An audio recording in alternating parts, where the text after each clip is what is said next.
Captain Harvey Blood and Viscera Lincolnfurter certainly knew what he was talking about when he cried, "War is heck!" For moments later, he was blown to smithereens while making a run for it during the Battle of San Juan Capistrano.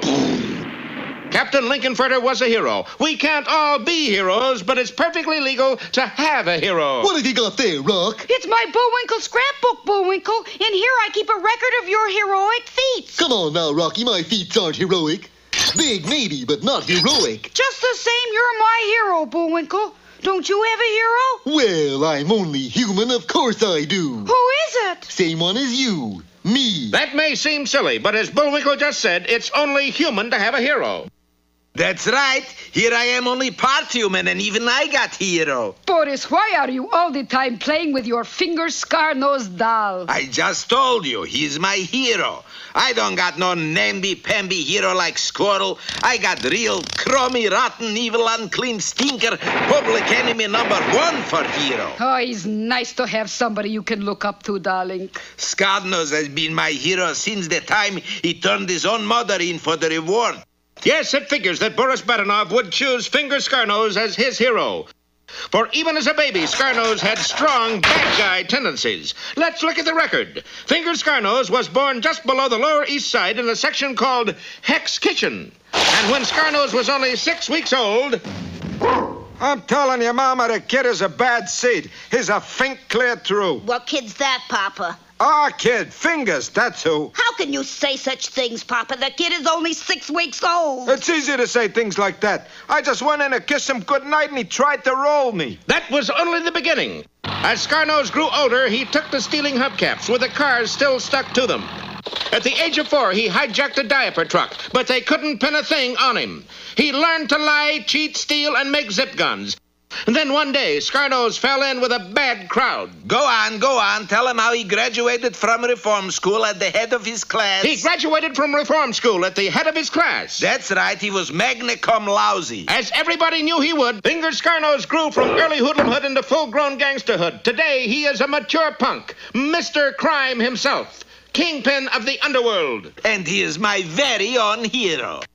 Please don't get so excited, darling. I want to be just like Scarnose when I grow up. You are grown up, Boris. Now quiet and listen. In a recent report at a fact-finding committee, Claire Luce Booth stated that... It's been common knowledge for years that Finger Scarnose is a dastardly criminal. Why hasn't he been flung into prison? Yes, why? Perhaps the DA can answer that. We can't get anything on him. You know, handcuffs, leg irons, things like that. Why not? We've never been able to get anybody to testify against him. You mean there's never been a witness against Finger Scarnose? Oh, yes, the East River's full of them. No, then our hands are tied. So were the witnesses. Does this mean that Finger Scarnose will go on and on making millions through his criminal activities? Will there never be a witness brave enough Or stupid enough to testify against Finger Scarnose? Be sure to learn the spine-chilling answer to that in our next episode entitled Bullwinkle Sneaks a Peek, or There's Room in the River.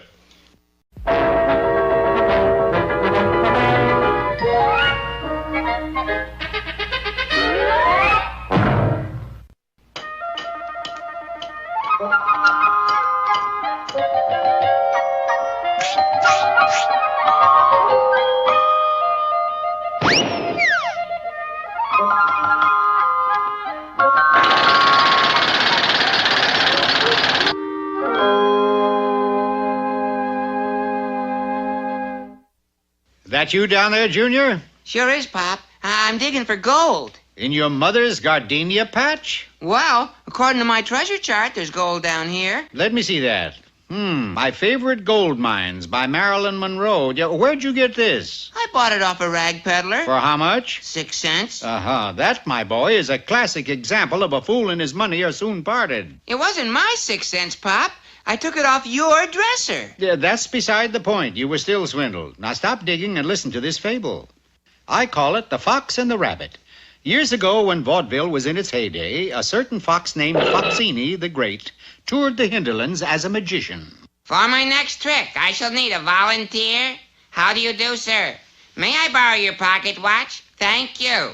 Now, I drop the watch made in Switzerland into this hat. Stir it with an egg beater. Tap it gently with a sledgehammer. And then pour a vial of acid over it. I then cover the hat with a Hindu cloth and say the magic words, Helen 12 Trees and Ricardo Cortez, and presto. Go ahead, sir. Reach in and get your watch. You, sir, need a new crystal? Say, I got an item for you, Foxini boy. That was the last act you will ever do in this theater. Oh, please, sir. One more essay. I supplicate you. Oh, I shouldn't, but, well, all right, one last essay. You close tonight's show, right after the train seals. You won't be lamentated, sir. I promise. Oh, and look, Foxini doll, no more of the mystic stuff, huh? It's a family show, you know. Just pull a rabbit out of the hat, will you? But rabbits in those days were hard to find, mainly due to the carrot drought that hit the hinterlands that summer. Ah, but in his meanderings, the fox sauntered down a back alley, and there, eating a picture of a carrot, was a rabbit. Good morrow to you, friend rabbit. Hi. Got a picture of some salt on you? No, but I can give you a job. Like doing what? Getting in and out of a hat. Well, sounds easy enough. I'll try it. That evening, the great Foxini climaxed his turn with a new innovation. Yes, folks, this hat does seem to be empty. Aha! But I say the magic words, Roger Pryor and Eileen Pringle, and presto. The crowd gasped, for out of the hat came a rabbit, eating a picture of a turkey. There, you hear that, Foxini, baby? I'm picking up your option right away. They loved it. You're made. For 2 weeks, Foxini stopped the show, and then it happened. And presto, out of the hat comes... Nothing. The rabbit did not appear. The curtain came down. On the fox, unfortunately. Later in his quarters... But why did you let me down? I'm bored, that's why. You get all the applause while I have to sit all cramped up in that little hat. Tell me what you want. I'll give you anything. Put a false bottom on the hat. That way I can meander around until it's time to do the magic bit. Foxini had no alternative. He acquiesced, but what he didn't know was that while he was on the stage doing his routine, the rabbit was circulating through the audience, picking pockets of all things. You can imagine the fox's dismay when he pulled the rabbit out of the hat and the rabbit had 24 billfolds in his hot little paws. What did you do? Hit the jackpot. Down came the curtain again on the fox. I can't understand it, Foxini doll. You were coming on like gangbusters. Then all of a sudden somebody pulled the plug. And that's not all. Some of the customers lost their wallets. Fancy that. You haven't seen any wallets, have you, doll? Me? Look, Rabbit, you want to get us in trouble? You can't steal wallets. But the mind of a distorted rabbit is a cunning mind. This time, when he was plucked from the hat, he came up with an armful of currency stolen from a nearby bank. That wasn't bad enough. Also out of the hat came the squad of police. You're under arrest, Foxini. But, Ossifer, I had nothing to do with this. It was all the rabbit's fault. What, Rabbit? Sure enough, the wayward hare had chosen that moment to jump back into the hat and escape through the false bottom. But I'm innocent, I tell you. Not only did the fox receive a stiff sentence, but so did the theater manager for contributing to the delinquency of a magician. You know, doll, I just can't believe this is happening. Shut up and break rocks. But we all know that crime doesn't pay. The little rabbit found refuge somewhere in South America, but never got to enjoy the fruits of his ill-gotten gains, for true to his habits, he had eaten a picture of a hard-boiled egg, not realizing that on the other side was a picture of a rotten apple. He took ill and never recovered. And so you see, Junior, a fool and his money are soon parted. I got a better... Oh, dear, hold it. You were about to say you had a better moral. Well, this time I'm going to beat you to it. You were going to say a fool and his bunny are soon parted, right? Wrong. I was going to say, hair today, gone tomorrow. Hair today, dig, Junior.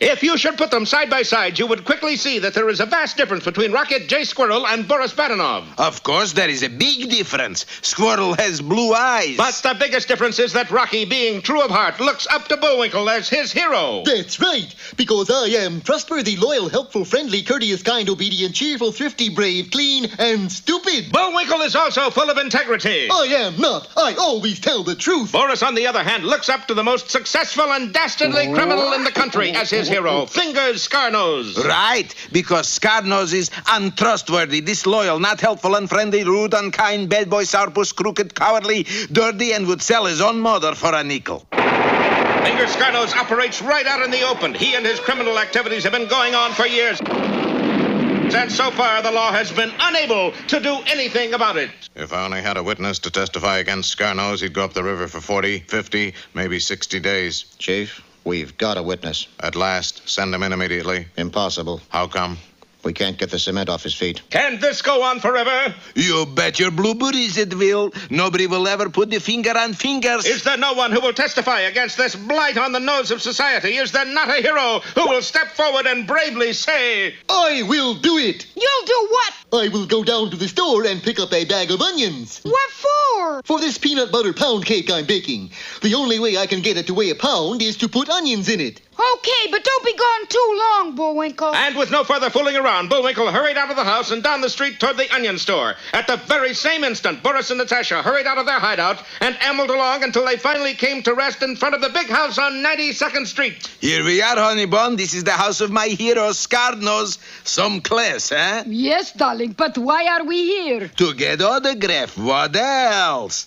And look, Natasha, a little something I bet you didn't know I got. What is it, sweetie? Yeast mold? No, his lock of hair from Scarnose. He's still using that greasy kid stuff. By that time, it was 1:30, the exact time that Scarnose, surrounded by his trusted finks, always left the house to pull a job. It was then that a sickening turn of events took place. The big black getaway car pulled up in front of the local bank, and Scarnose and his mob dashed inside to hold it up. The sickening part is that Bullwinkle's destination, the onion shop, was right next to the bank. The onion-seeking moose went into the onion shop and immediately came out carrying a bag of onions, for as we all know, it doesn't take long to pick up a bag of onions. Bullwinkle found himself directly in front of the bank just as the holdup went into full swing. My, the mosquitoes are out early this year. I had better take a cab, or I'll be a mass of angry red welts by the time I get home. Mistaking the getaway car for a taxi, the confused moose got inside, followed closely by Scarnose and his getaway-minded mob. Calling all cars, calling all cars. Scarnose did it again. Never mind trying to get the money back. Just find a witness. Watch for a black getaway car with a moose inside. It is believed the moose is a witness. Hokey smoke, a moose? There's only one moose I know of around here, and that's Bullwinkle. Will Scarnose and his thugs notice that a moose is in the car with them? Will they realize that Bullwinkle is a witness? Don't let anything keep you from our next episode entitled The Half-Shot Moose, or Testify My Eye. For those of you who want to soak up some extra knowledge, here's Mr. Know-It-All. Hello, Spongeheads. Today's topic is entitled How to Remove a Unwanted Guest from Your House and Make More Living Room. Supposing you are on your way home from the butcher shop with 14 hot dogs and you discover there is a 15th hot dog, one with large teeth and an appetite to match. It is obvious that the 15th hot dog, whom we shall call Spot, has designs on the 14 hot dogs. Just inches ahead of your pursuer, you arrive home safely. Flushed with victory, you examine your 14 hot dogs, only to find that they are now inside Spot. Going to the front door, you flang it open wide and point in the general direction of Boys Town, indicating you wish him to leave. Finding yourself on the outside with the door bolted, you attempt to gain entrance by way of the chimney. En route, you make a sad discovery. Spot is now brewing himself a spot of tea in the fireplace. Fighting fire with fire, we ignite the couch. Soon the fire is completely out of control. The house goes up in smoke. But when the fire has gone out, you discover that Spot has not. 2 days later in your rebuilt home, you sit happily in your Morris chair, finally rid of your unwanted guest. But Mr. Know-It-All, how did you get rid of him? Who? Spot. Oh, quite simple. I used Spot Remover.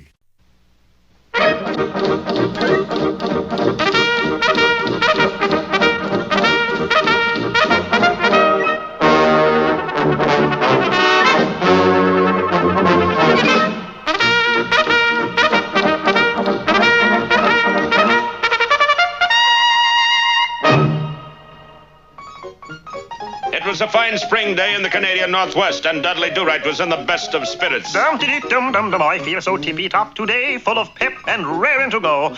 I just know today will be the day I will bring in arch villain Snidely Whiplash to justice. Feeling pretty good, eh, Dudley? Goody, goody, good. But, Dudley, it's been 23 years that you've been trying to bring in Snidely Whiplash, and you haven't succeeded yet. Well, Nell, as I've said before, if at first you don't succeed, try again. The trouble with you is you've lost your incentive, and when a Mountie has lost his incentive, it's time to turn in his coat. I was feeling so good a minute ago, but Nell, I've got all the incentive any red-blooded, red-coated Canadian youth would want, the RCMP. But that isn't enough, Dudley. You have to have the feeling of being wanted.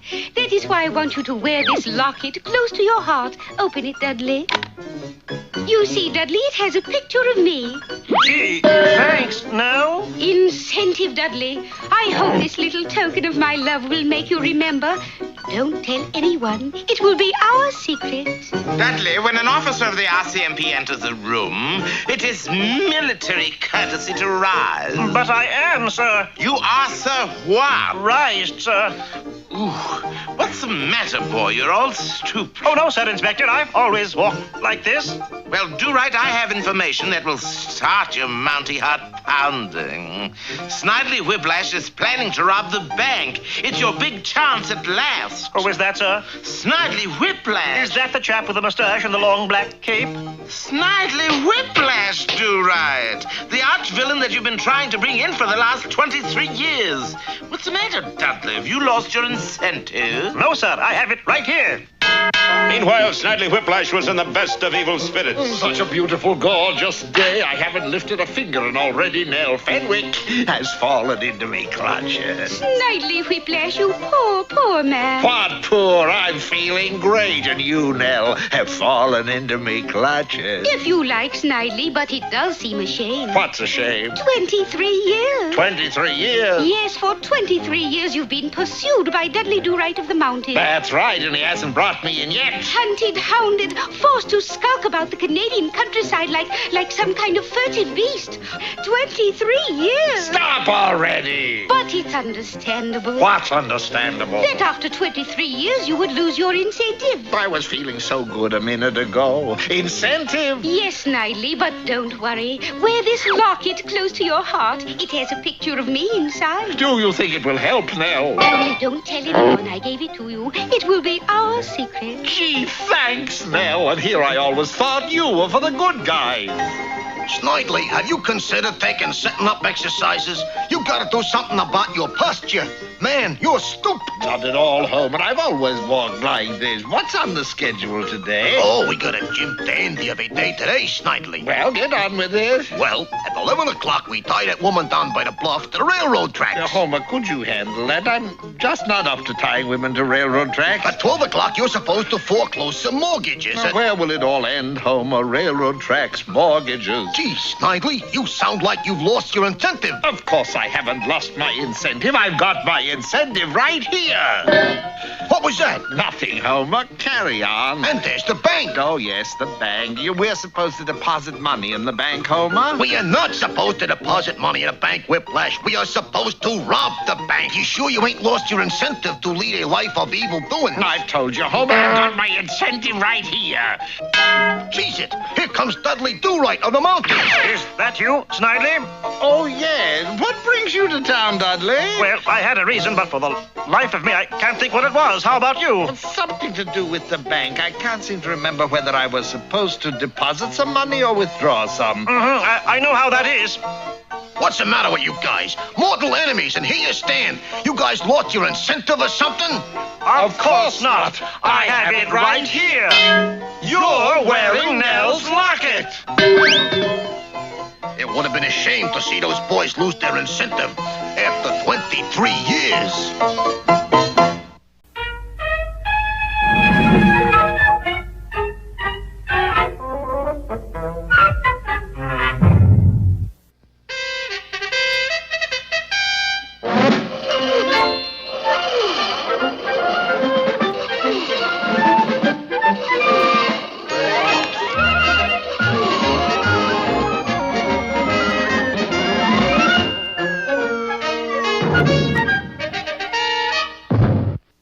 one can never say that our last episode was a total loss, for as you remember, we learned beyond a doubt that Bullwinkle really takes the cake when it comes to baking a cake. What do you mean, where are the onions? I thought you were baking a cake, Bullwinkle. Well, pity sakes, I am. The mess here in the kitchen should tell you that. You put onions in a cake. Doesn't everybody? No, and we're out of onions. You used the last one on your cornflakes this morning. Darn. Now I will have to trot down to the onion store and get some. I wish Bullwinkle would stop eating so many onions. They might hurt his stomach. Indeed, they might hurt the moose's stomach. In fact, going after those onions might hurt the entire moose to the extent that he is killed dead. For when Bullwinkle left the onion shop with a bag of Bermudas, he passed directly in front of the bank, which at the time was being severely robbed by none other than the notorious Finger Scarnose. Good heavens! I wonder why there are so many mosquitoes here in front of the bank. I will avoid their little stingers by taking a cab home. Mistaking the getaway car in front of the bank for a taxi, Bullwinkle got inside, followed closely by Finger Scarnose and his getaway-minded mob. Calling all cars, Finger Scarnose just robbed the bank again. Be on the lookout for a getaway car with a confused moose in it. A getaway car with a confused what in it?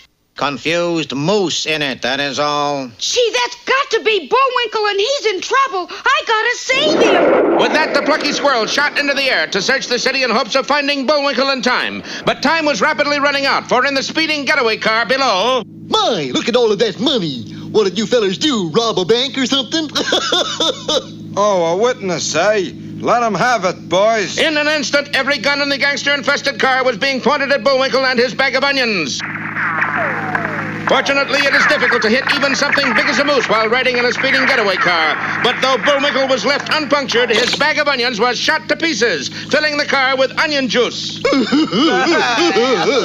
Just like with East Lynn, there wasn't a dry eye in the house. Driving with tears in their eyes, the car spun out of control. At the corner of 42nd and Broadway, Bullwinkle was thrown clear and onto the pavement.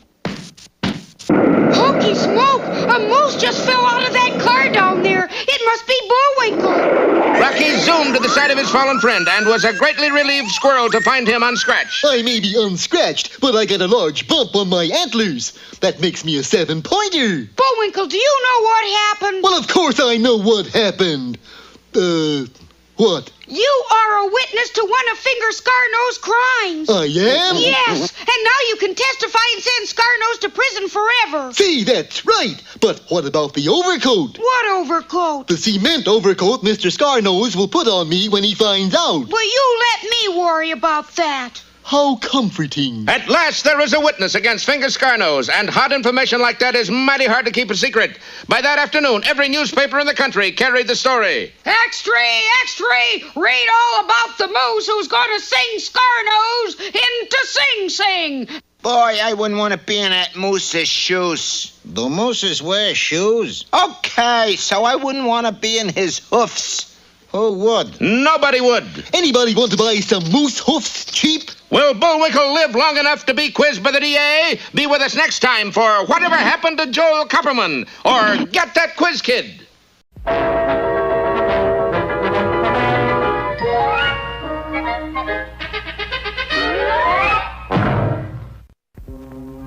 And now it's time for Bullwinkle's Corner. Hello. Today's poem is Wee Willie Winkie. Wee Willie Winkie runs through the town, upstairs and downstairs, in his nightgown, peeping through the windows, crying through the lock. Are the children in their beds? For it's now 8 o'clock. George, there's a prowler outside. Help, please! Uh-oh. There he goes! Hit him off! Hold it, you. Up against the wall. Okay, what's your name? Wee Willie Winkie. Hello, R&I. You got a mate on a mug named Winkie? Why the candle? You a firebug or something? Sir, I am a moose. Okay, Jack, into the wagon. Look at that, Rock. That's just terrible. How come? Why, they spelled Bullwinkle with only one L.